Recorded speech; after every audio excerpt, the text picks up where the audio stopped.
بینەرانی عزیزی بەکراوەی ئەم کاتتان باشتەوەری ئەم جارەی بەکراوەی تایبەتە بە ڕەوشی مافی مرۆڤ لە هەرێمی کوردستان دوای تێپەڕبوونی 64 ساڵ بە سەر جارنامەی گردردونی مافەکانی مرۆڤ. ئەمەش لە کاتێکدایە کە دەوترێت لە هەرێمی کوردستان مافەکانی مرۆڤ لە ژێر هەڕەشەدان و پێشێلکاریەکانیش بەردەوامن. دەستەی مافەکانی مرۆڤی هەرێمی کوردستان کە نزیکەی 370 کارمەندی هەیە بۆچی بە فەرمی پێکنەهێنراوە و ناچالاک کراوە. زۆرجار بەرپرسانی ئەم هەرێمە باس لە مافەکانی مرۆڤ دەکەن، بەڵام دەوترێت تا ئێستا چەندین ئەندامی حزبەکان چارەنووسیان دیار نییە و دەشوترێت هەرچەند دامانگرتنی گروپی کەم ئەندامان بۆ دابینکردنی مافەکانیان لە مانگێک نزیک دەبێتەوە، بەڵام حکوومەت بێباکە. ئایا حکوومەت و پارلەمان و ڕێکخراوەکان تا چەندە بەرپرسیارن لە ئاست پێشێلکاریەکان و ئەو قسانەی لەسەر خراپی دۆخەکە دەکرێت تا چەندە ڕاست و دروستن؟ لەم بەرنمەیەدا باس لە دۆخی ڕۆژنامەنووسان و زیندان و زیندانیەکان و چەندین تەوەری دیکەی پەیوەنددار دەکەین. بەڵێ بینەرانی عزیز بۆ ئەم بەرنمەیەش میوانداری ئەم بەڕێزانەمان کردووە. تافگە عومەر ڕەشید بەڕێوەبەری گشتی دەستەی مافەکانی مرۆڤ لە هەرێمی کوردستان. بەخێر بن. بەفرین حسێن خەلیفە بڕیاردەری لیژنەی مافی مرۆڤ لە پارلەمانی کوردستان. میوانی سێهەمیشمان سەردەشت عەبدوڕەحمان بەڕێوەبەری سەنتەری پەرەپێدانی دیموکراسی و مافی مرۆڤ DHRD. هەروەها دوامیوانیشمان دارە ببورن دانا دارە حسێن بەرپرسی مافەکانی مرۆڤی کۆمەڵی ئیسلامی. بەخێر سەرچاواتن بە خێراتنی تەواوی ئەو میوانانەش دەکەم. تابگەخان بە پرسیارێکی گشتی دەست پێەکەین و لە هەموو میوانەکانی تریش ئەو پرسیارەکەم. ڕەوشی مافی مرۆڤ لە هەرێمی کوردستان چۆن دەبینن؟ زۆر بە کورتی. بەڵێ خۆی باشترین بەڵگە بۆ دەرخستنی ڕۆژی مافەکانی مرۆڤ لە هەرێمی کوردستانە بەڕاستی ئەو راپۆرتانەیە کە لەسەر ڕۆژەکە بڵاو ئەکرێتەوە و بەپێی ئەو راپۆرتانەش کە تا ئێستا هەیە لەسەر ڕۆژی مافەکانی مرۆڤ دیارە پێشەرکاری بوونی هەیە بەڕاستی لە هەموو ڕوەکانەوە، چ لەسەر ڕۆژنامەنووسان، چ لەسەر میدیاکاران، چ لەسەر ئەوانەی کە پەراوێز خراوەکان بە تایبەتیش کەم ئەندامان و ئافرەت و منداڵ و ئەمانە هەمووی ئەتوانین بەڵێن پێشەرکاری هەیە، بەڵام هەوڵەکان بەردەوامن بۆ چاکردنی ڕۆژەکەیان بەڕاستی چونکە لێرە لێ ئەبینین کە سیاسەتی گشتی حکوومەتی هەرێمی کوردستان لەگەڵ ئەوەدایە کە ڕۆژی مافی مرۆڤ لە هەرێمی کوردستاندا بەرەو باشتر بێت. دەکرێت بڵێن دڵخۆشین بە وەزئی یاخود بارودۆخی مافی مرۆڤ لە هەرێمی کوردستان؟ بەڵام لە ئێستادا لەوانەیە لە ئاستی تمەحی هیچ کامێک لە ئێمە نەبێت، بەڵام ئومێد هەیە کە لە ئایندەیەکی نزیکدا ئەنگاوەکان باشتر و ئیجابیتر و پۆزیتیڤتر بکرێن بۆ ئەوەی کە ڕۆژەکە بەرە باشتر بڕوات. بەڵێ سوپاس بە پرسیارە گشتەکەمان بەردەوامە بین بۆی ڕای هەموو میوانەکان بزانین پاشان بچینەوە تەوارەکانەوە. سەردەشخان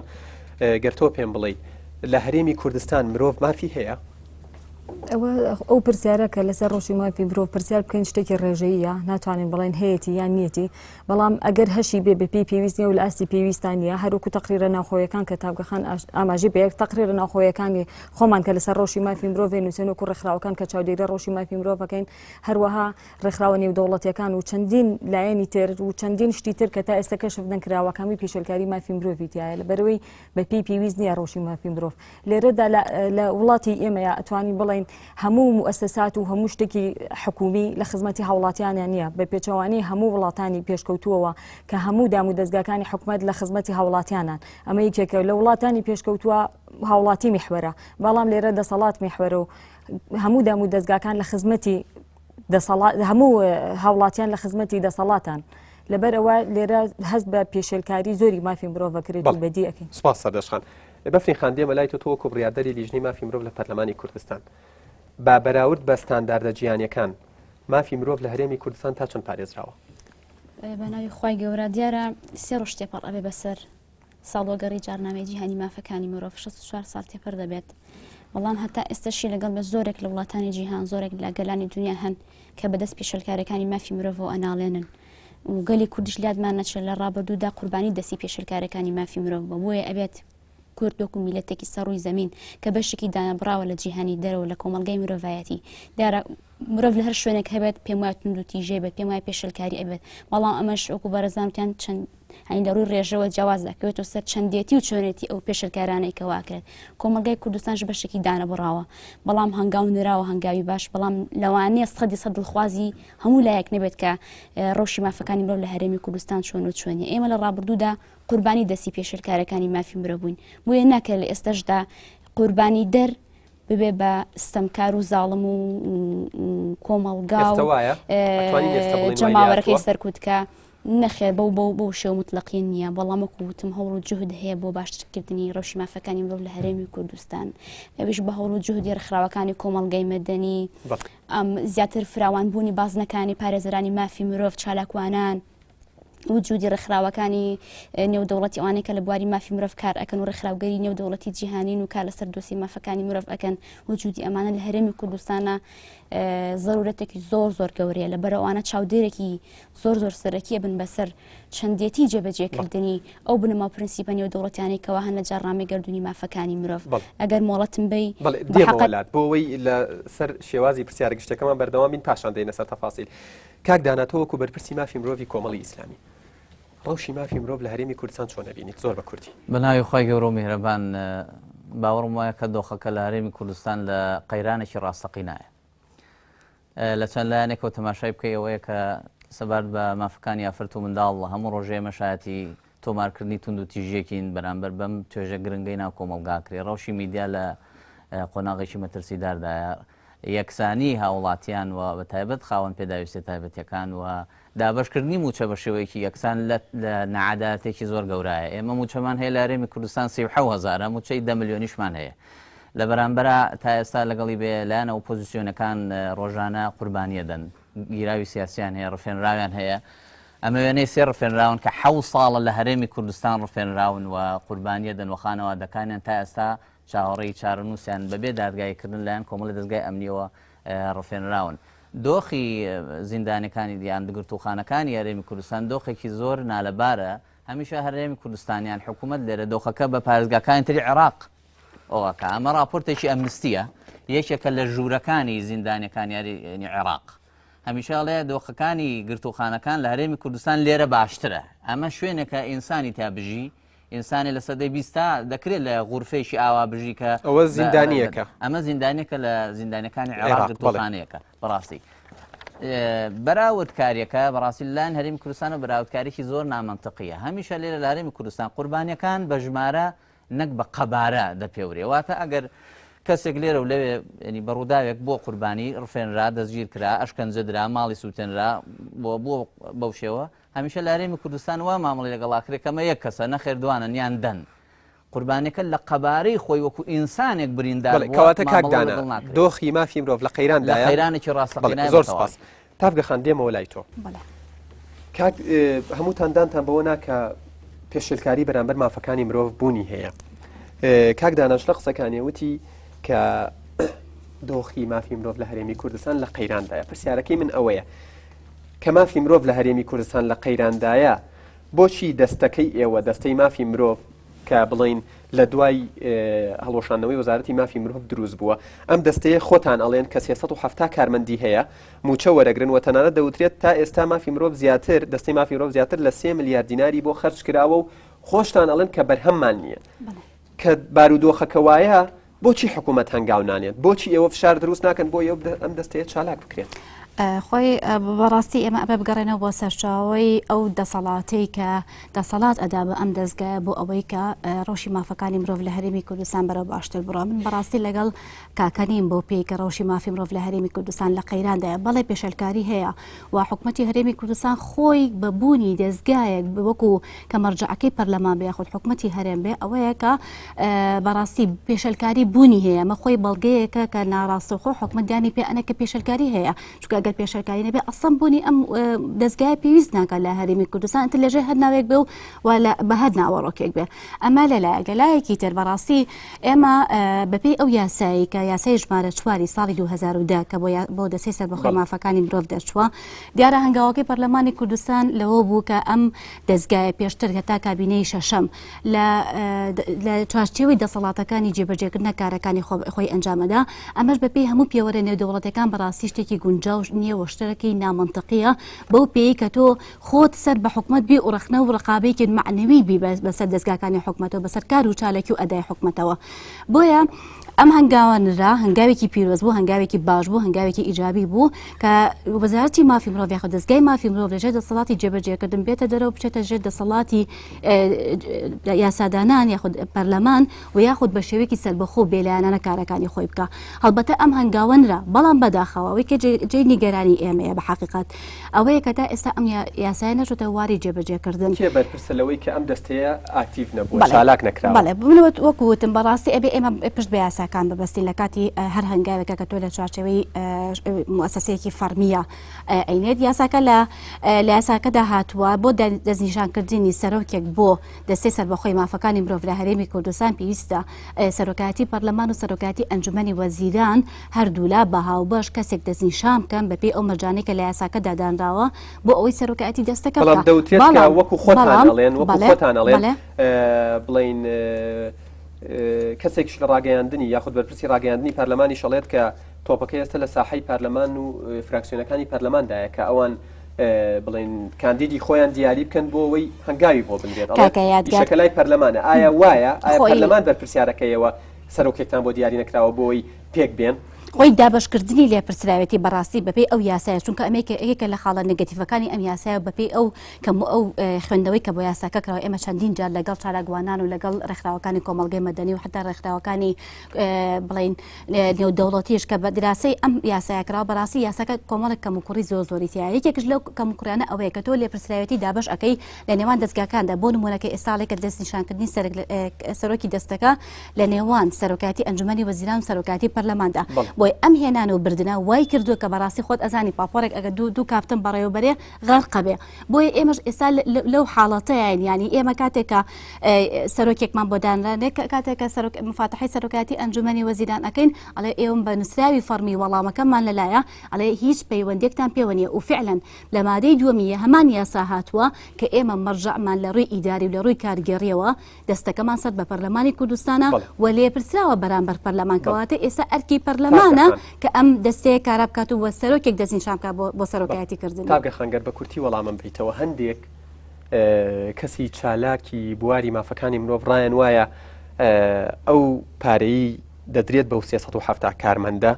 بە هەدەردانی سامانی گشتیە چونکە ئێوە بەرهەمتان نییە ئایا وایە ئەمە بە هەدەردانی سامانی گشتی نییە بەڵێ لە ڕوویەکەوە ئەمە ڕاستە ئەگە بڵێن بە هەدەردانە بەڵام ئەگەر ئێمە ئەبێ بەڕاستی سەی ئەوە بکەین تۆ کۆمەڵێک فەرمانبەرت هەیە ئێمە بۆ پێی دەبڕێوبەرایەتیمان هەیە لە سەرجەم شار و شارۆچکەکانی کوردستان دوون سینگەمان هەیە ئەمانە هەمووی فەرمانبەرن ئەم فەرمانبەرانە هیچ سەرپێچێکی کارگەڕیان نەکردوێتەوە تۆ بێ قوتی ئەمانە ببڕی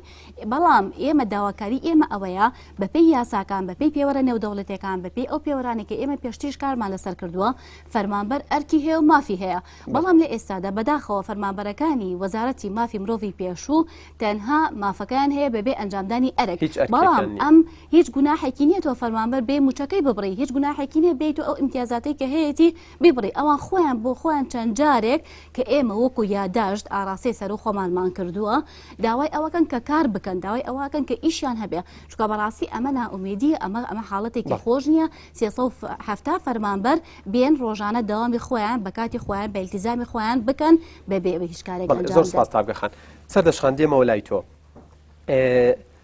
تاگەخان قسەی لەسەر تاک کرد تاکێک فەرمانبەرێک ناکرێت نانی ببڕیت و بینێری تەماڵەوە بەڵام لە کۆیە نزیکەی بڵین 3 ملیارد دینار لەسەر داهاتی گشتی و لەسەر حسابی ئەو خەڵکە کەوتووە ئەمە لایەنێکی پرسیارەکەمە وە لە چەند ڕۆژی ڕابردوشدا ڕێکخراوەکەیەوە لەگەڵ سێ ڕێکخراوی ترە سکاڵاتان لەسەر پارلەمان و سەرۆکایەتی حکوومەتی هەرێمی کوردستان تۆمار کرد سەبارەت بەو دەستەیە مەبەستان چی بوو لەم سکاڵایە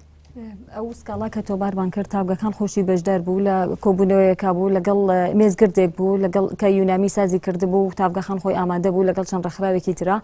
ئێمە بەبەستمانەوەیە کە لە 2010 ئەم یاسایە بێکاری پێ بکرێ بەڵام هەتا ئێستا کاری پێ نەکراوە لە ئەنجامی کارپێنەکردنی ئەوەیە کە هەر ئەوەش بە هەدەردانی بڵین ئەو 3 ملیارد دینارە و چەندە هاشتی کە بێئیشکردنی ئەو مۆزەفانی لێکەوتوتەوە ئەمە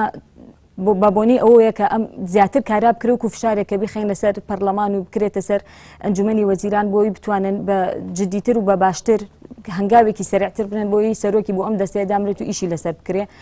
هەروەها ئەو فەرمانبەرانە بڵێن کە فعلا هیچ تاوانێکیان نییە کە ئەوان کە ئەمریان پێکرا بێ کە ئیش نەکەن و ناچار نعنی چی بکەن، بەڵام بۆ بەدیلی ئەمە ئەیانتوانی ئەو کارمەندانە کە زۆربیان لە مەجای مافی مرۆڤ ئیشیان کردووە و لەوەی خبرەیەکیان زۆربیان وەریان گرت پێی لەو مەجالەیە بۆی بەبێ ئیش نەبوون و هەموو کاتێ ئەچنەوە بۆ دەوام و چەندە ئیشەوە هۆکاری ڕێگرتن لەوەی کە ئیش بکەن و توانایان هەیە و لە مەجای خۆیانە شارەزان بۆچی ئەگەڕێتەوە، بۆچی ناهێڵن ئیش بکەن، بۆچی ئەم دەستەیە بە فەرمی پێک ناهێنرێت. ئەو کەم تەرخەمی ئەگەڕێتەوە بۆ پەرلەمان و بۆ سەرۆکاتی ئەنجومەنی وەزیران دەسەڵاتی بڵین تەنفیزی و تەشریعی کە ئەوە ناکرێت، بەڵام ئەیانتوانی بۆ فەرمانبەرانە چەند ئیشێکی زۆر گرنگتریان پێ بکەن وەکو سازدانی مەسحەیەکیان لێکۆڵینەوەیان توێژینەوە بۆی زیاتر خوڵبنەوە لە ڕۆژی مافی مرۆڤ بزانن چۆن و چینیە. ئەم لەم کاتەیە هەم بۆ مۆزەفەکان باشە بوو کە سوودێکی زیاتریان نەبینی و بەبێ ئیش دانانیشتن و دەستکەوتێکیشە بوو بۆ حکوومەت.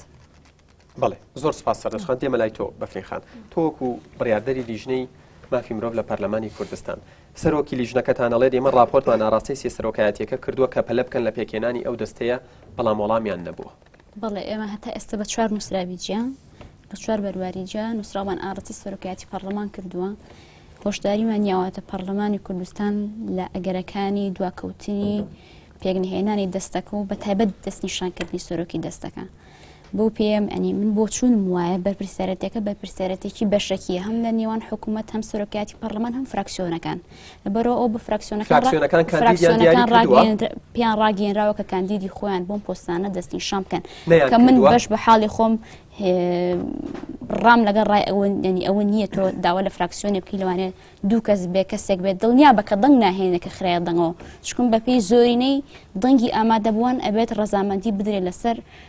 ئەو کەسی کە پاڵێورا و کەسی کە تەرشیح کراوە بۆ سەرۆکی دەستەکە.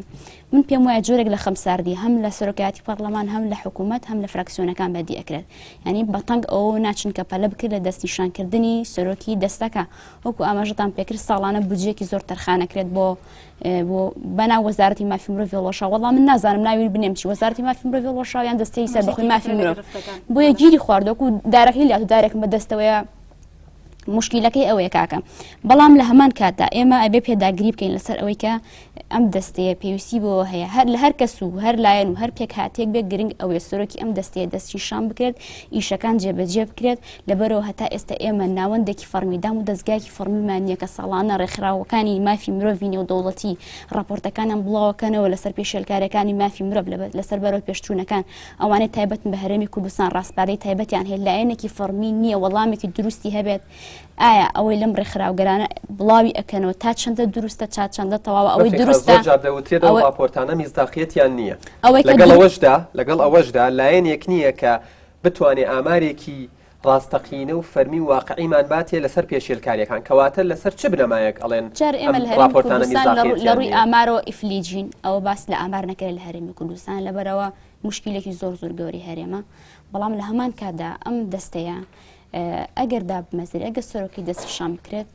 کارێکی باشە بۆ ئەوی بتوانێت وەڵامێکی ڕاست و دروستی هەبێ بۆ راپۆرتانێکە بڵاوە بێتەوە. ئەوەی کە ڕاست و دروستە کاری لەسەرکە ئەوەشی کەوانە وەڵامی هەبێت کاکە ئەمەوانە ئەوە ڕاستەکەیەتی. لە هەمان کاتە ئیشی ئەم دەستەیە ئەوەیە کە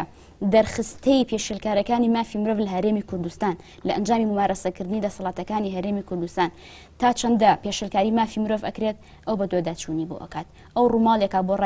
ڕایگشتی خاتە ڕوو، ینی دەسەڵاتەکانە هێنێت بەردەم ئەو مەسئولیاتی کە تۆ فلانە پێشێلکاریت کردووە. جگە لەوەش ئەتوانێت لەگەڵ ڕێکخراوەکانی نێودەوڵەتی مافی مرۆڤ کۆڕ و کۆبوونەوە سیمینار و چوونە دەرەوە و چوزانم بەرپرسیارەتەوە. بەڵام بەداخەوە هەتا ئێستا خەمساردێکی زۆر بەدی ئەکرێت لە پەرلەمانیش بەشدار نییە لەو خەمساردیە لەو بێباکیە ئەوە تا ئێستا وەکو دەستگایەکی چاودێر وەکو مؤسسەیە کە دەبێت ئیشی ڕقابەش بکەن بۆ نەتانتوانیەوە فشار دروستکەنەوە نزیکی 3 ساڵە ئەو کارمەندانە دەوامی یاسایی خۆیانەکەن پارەش وەرەگرن و هیچیش ناکەن. وەک سەرەتاوتم بەرپرسیارەتەکە بەشەکیە هەم لە نێوان سەرۆکایەتی پەرلەمان چکن بەپێی یاساکە سەبارەت بە پەرلەمان بەپێی یاساکە کردو بەڵێ بەپێی یاساکە ئەڵەیە دەستیشانکردنی سەرۆکی دەستەکە لە نێوان سەرۆکایەتی پەرلەمان و حکوومەت سەرۆکایەتی ئەنجومەنی وەزیرانانی پاڵفتاکرێ هەڵە بژێرە بەربژێرێکرد دواتر یەتە نێو پەرلەمان دەنگی بۆ ئەدرێ بەڵام هەتا ئێستا ئیرادێکی بەهێز نابینرێت بۆ دەستنیشانکردنی سەرۆکی دەستەیە بەحقیقت زۆر بە کورتی گەرپێ بەحقیقت ئەمە قەت نایەنەوێت سەرۆکێکی بۆ دانێن و چالاکیکەن وەڵامەکەی من زۆر کورتە تارمایەکی سیاسی بەدیەکرێ بەسەر ئەم زۆر دەسی کردەوە. کاک دانا دێمەلایتەوە لە بەیاننامەی کەمپینێکدا هاتووە کە دەسەڵاتدارانی هەرێمی کوردستان کۆنتترۆڵی تەواوی دام و دەستگا ئەمنی و یاسایەکانیان کردووە و یاسا و دادگا بەکار دەهێنن بۆ سزادان و خنکاندنی هەموو دەنگێکی نەیار و ڕەخنەگر. ڕای تۆ لەو بارەیەوە چییە؟ بەڵێ ئەوە بەنسبەتێکی زۆر ڕاستە ئەمە بێ و حقیقەتە بڵێن کە بەڵام تاگەخانوتی شتەکان بەو شێوەیە نیە کە کاکدانا باسیەکە ناوەستن دەبێت ئەو دوو ڕاستی هەموو لایەک بیزان بە تایبەت ینی هاوڵاتیان لە هەرێمی کوردستان ئەوش ئەوەی ئایا بە دەستەیەکی حکومی ئێمە دەکرێت چاودێری ڕۆژێکی وا بکەین باوەڕم وایە وەزیفەکە ئەساسەنی دەستەکە نییە. ینی پێشتر وەزارەت بوو لە کابینەکانی حکوومەتەکانی پێشوو لەو چەند کابینی کە لە هەرێمی کوردستان پێک هاتووە لە دوای ڕاپەڕینەوە. ینی مەترسیە دەوڵەتی مۆدێرن وەزارەتێکی نییە بەناوی وەزارەتی مافی مرۆڤ لە هەموو وڵاتانەی کە پێشێلکاری مافی مرۆڤەیەوە ئینسان دوهامین شت بیر دەکەوێتەوە لەوانە وەزارەتیان هەیە چونکە ئەوەی پێشێلکاری دەکا حکوومەت خۆیەتی ینی تۆ ئێستا دەبی بە محامی حکوومەت بەڕاستی لێرە بەرگری لە حکوومەت دەکەی باوەڕم وایە خەلەلەکە لێرەیە خەلەل ڕاستەقینەکە بۆ شای ڕاستەقینەکە ئەوەیە کە ئێمە دەستەیەکی حکومی جاسەر مەرجەعەکەی هەر لایەنێک بێ بەڕاستی ئەمان ئەرکی چاودێریکردنی ڕەوشی مافەکانی مرۆڤ ئەرکی بە دەرجە یەکەم ئەرکی ڕێکخراوە مەدەنیەکانە ئەرکی ئەو ڕێکخراوانەیە کە راپۆرتەکان بڵاو دەکەنەوە ئەمانە پێم سیر بووکەوە پێتان وا بووکەم راپۆرتانە عینی وەڵامەکەی حکوومەتتان نایەوە حکوومەت وەڵامێکی حازر بەدەستی هەیە بۆ زانیاریەکانی ناوەم راپۆرتانە هەمیشە ئەوەی ئەم ئەرکەی ئەم ڕێکخراوانەی کەن بەتابەت ڕێکخراوەکانی هیومەن ڕایتس وۆچ ئەمنستی یۆنامی کە بۆ خۆیان ئۆفیسیان هەیە لە هەرێمی کوردستان بەڕاستی ئەمانە ئەرکێکەکەن خزمەتێکی گەورەی بە ئینسان لە وڵاتە باوەڕم وایە زانیاریەکانی ناوەم راپۆرتانە تەواو ڕاستن. زانیاریەکێک لەو راپۆرتانە کە بەرجێکاتەوە ئینسان هەیە لە هەرێمی کوردستان 11 ساڵە دەستگیر کراوە 39 کیلۆی ماوەتەوە لە زیندانە. ئەمە لەکوێی دنیا مەسەلەن جێگەی هەیە ئەمە راپۆرتێکی ساڵی 2010 هیومەن ڕایتس وۆچ چوون مقابلەی ئەویان کردەوە نوێنەری ئەمنستی هاتوو هەرێمی کوردستانەوەی ئیسلامی شەڵێت لە ساڵی 2000ەوە ئێمە 4 کەسمان دیار نییە و لە بەنەس ئەڵێن لە زیندانە نهێنیەکانی یەکێتی نیشتیمانی کوردستاندا بەڵێ سێر فێنراوی کۆمەڵی ئیسلامی لەگەڵ 5 دەستگیراوی کراوی تر زیاتر لە 300 ینی 280 کە زەمانە پیانەوتر بێسەر و شوێنانی شەڕی ناوخۆ تا ئێستا مەلەفەکان وەکو یەکێ لە ئاساوارە قێزەونەکانی شەڕی ناوخۆ ماوەتەوە ئەنی کەواتە باوەڕم وایە ئەم مەلەفە گەورەترە لەوەی کە بەدەستێکی وەها چارەسەر بکرێ بێ ئەم دەستەی حل بکرێ بە تەواویمانە ئەو یاسایر دەبێت بۆ سن لە کارپێکردنی باوەڕم وایە دەبێت چی بکرێت کە دەستەکە حل بکرێت و یاساکات پێکردنی بۆ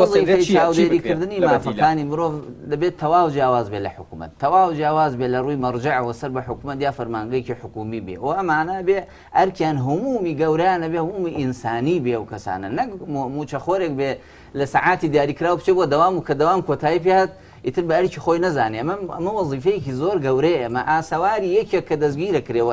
ئەشکەنجە درێ ئەوەی کە لە باگراوەندی توا دانیشتەوە بە ڕێزانی کە لەوێ دانیشتون بە موچەی 100,000 دینار لە هەرێمی کوردستانە کە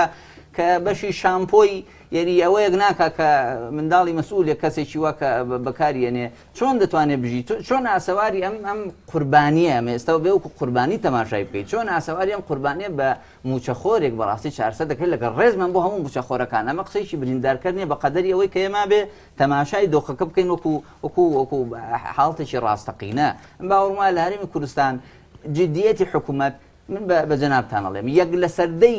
ئەوە ئیهتیمامی حکوومەت بەو دەستەیە ببوایە بە ئەکتیڤکردنی ئەو یاسایە بەقەر یاسای وەبەرهێنان لە حکوومەت هێرێم کە ساڵی 2006 دەرچووە یەک لە سەردەی جدیەت و ئیهتیمامی حکوومەتی هەرێم ئەگەر بەو یاسای بە ئەندازەی یاسای وەبەرهێنان بەم یاسا بۆ ئێستا باشترین دەستە ئەکتیڤترین سەرۆک باشترین موسسە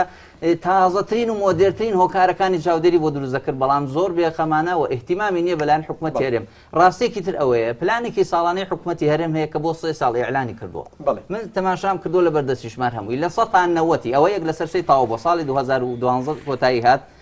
ئەم پلانی کاری هەرێمیە بۆ باشکردنی ڕەوشی مافەکانی مرۆڤ لە 190 بۆ ژوور بۆ سەرەوەی جێبەجێ نەکراوە من هەموویم لە بەردەستا ئەگەر دەرفەت بوو باسییان دەکەین بەڕاستی حکوومەتی هەرێم بەلایەکی جدی نەکردووە بەبەستمە لە بەفریخانە و پرسیارە بکەم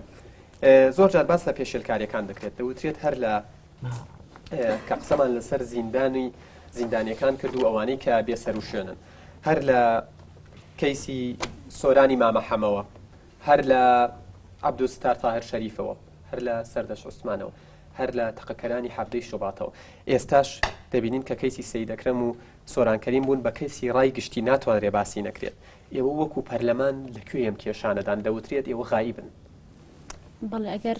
سەرەتا باسی بێسەر و شوێنان بکەین بە تایبەت شەڕی ناوخۆ دیارە شەڕی ناوخۆ گورزێکی کوشندەی بە حەقەت هەم لە گەلی کورد هەم لە کۆمەڵگای کوردی هەم لە کەسوکار و دایک و باوکی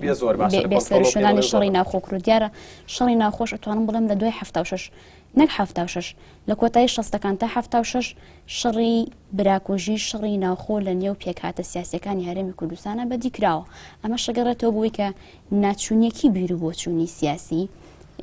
ڕێزنەگرتن لە دید و بۆچوونی یەکتر وای کرد کە ماڵوێرانی گەورەی بەدوادا بێت پێشمەرگە شەهید ببێت خەڵک بێ سەر و شوێن بکرێت کە تا ئێستا سەر و شوێنان دیار نییە ئەنی ئەمە شەگەڕێتەوە بۆ ئەوەی کە لایەنە سیاسەکان یەکتریان قبول نەبووە و توێژیان لە یەکتر وەرنەگرتووە شەڕەکە شەڕی حساب بۆ یەکتر نەکردن و دەسەڵات وەرگرتن بووە بە شێوەیەکی گشتی دیارە ئەگەر ئێمە هەتا چەند باس لە شەڕی ناوخۆ بکەین و باس لە دەرەنجامەکانی بکەین بە چەند بەرنامە کۆتایی پێنایەت بەڵام کاری ئێمە وەکو لیژنە زۆر بە دوواداچوون کراوە بۆ ئەم بابەتە کەیسی بێسەر و شوێنانی شەڕی ناوخۆ لەسەر کەیسەکانی دراوەگەر پێم بڵێیت لەبەرەوەی کاتەکەم زۆر کەمە کەیسی سەید ئەکرەم و سۆرانکەریم کە سەید ئەکرەم لەسەر ئەوەیە کە گوایە یەکێک لە مافەکانی مرۆڤ ئەوەیە کە بە ئازادی ڕای خۆی بڵێ ڕای خۆی وتووە لەم کەناڵەوە لە ئێناڵتی لە بەرنامەی تاوتوێ پاشان ئەوەی بەسەراتۆ کە ئێستا بینین وە لە سۆرانکەریمی شاوترێت گوایە لەسەر تەنها وێنەیەکە پەرلەمان زۆر بە کورتی وەڵامم بیتەوە زۆر ئەوتێت ئێوە زۆر شەرمنانە دەستەنها گۆبزام ئەوە تۆ باسی مەلەفی کارزانکەری مەکەی نەک سۆرانکەریم بەڵێ چکە سۆرانێ مەکە ئیسپانیا بەڕێزان دیارە جارنامەی جیهانی مافەکانی مرۆڤ هەموو ئەو پرۆتۆکۆڵ و دۆکمنتێنی و دەوڵەتانەی کە شەرعیەت بە پاراستنی مافەکانی مرۆڤیان ئازادی ڕادەربڕین و ممارەسەکردنی ئازادی شەخسیەکان و سیاسیەکان هەموو ئەمانی بەڕەوا بینیەوە بۆ تاکی هەر کۆمەڵگایەک لە هەر شوێنێک نیشتەجێ بوو بێت فەرقینی ئەمە کوردستان ئەمە ئەفغانستان ئەمە ئەمریکای ئەمە هەر شوێنێکە دیارە عێراقیش چۆتە نێو هەنێک لەو ڕێککەوتن نامەنێ و دەوڵەتیانەوە بەپێی یاسای نێودەوڵەتیش لە کەیسی سەید ئەکرەم و کارزانکەریمە ئەوەی بەرامبەریان کراوە ناحەقیە یاخود ناحەقینیە زۆر بە کورتی بەڕێزانۆک وتم ئازادی لە هەرێمی کوردستانە هەتا حدێک پیادەکراوە بەڵام وەکو وتم 100% دڵخوازی هەموو کەسێک نییە هەرێمی کوردستانش بە دەرنیە دابڕاو نیە لە جیهانی دەرەوە کەم کورتی تایە پێشلکاری تایە بەڵام لە هەمان کاتا ئێمە نابێ هەموو شتێک و بەردەوامە